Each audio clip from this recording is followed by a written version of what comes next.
The MPC's remit is clear that the inflation target applies at all times, reflecting the primacy of price stability in the UK monetary policy framework. The framework also recognises that there will be occasions when inflation will depart from the target as a result of shocks and disturbances. The economy has recently been subject to a succession of very large shocks.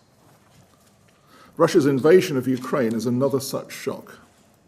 In particular, should the current very elevated levels of global energy and tradable goods prices prove persistent, this will necessarily weigh further on most UK households' real incomes and many UK companies' profit margins. Nevertheless, given the current tightness of the labour market, continuing signs of robust domestic cost and price pressures, and the risk that those pressures will persist, the committee voted at this meeting to increase bank rate by a further 0.25 percentage points to 1%. Andrew, as always, please wait for the microphone to get to you, and also if you can... So the point being is we are walking this very narrow path now.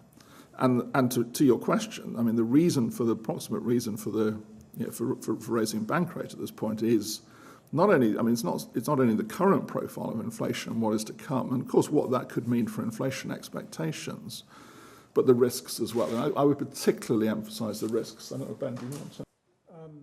No, I think that summarises it well. In a very...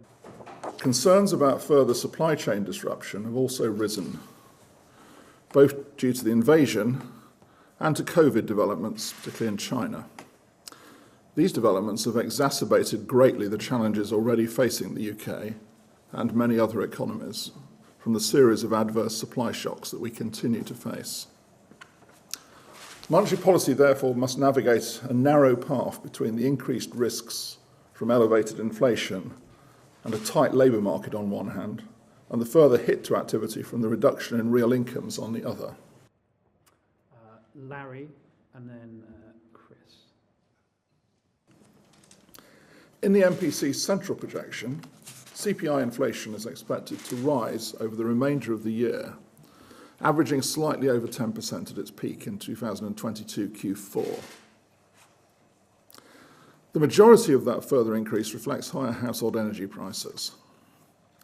The price cap mechanism means that it takes some time for changes in wholesale gas and electricity prices to be reflected in retail energy prices.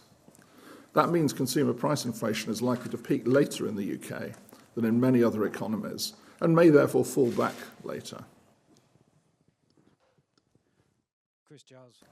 It is a measure of the scale of the shock that total real household disposable income is projected to fall by 1.75% in this 2022, which, apart from 2011, would be the largest contraction since comparable records began in 1964.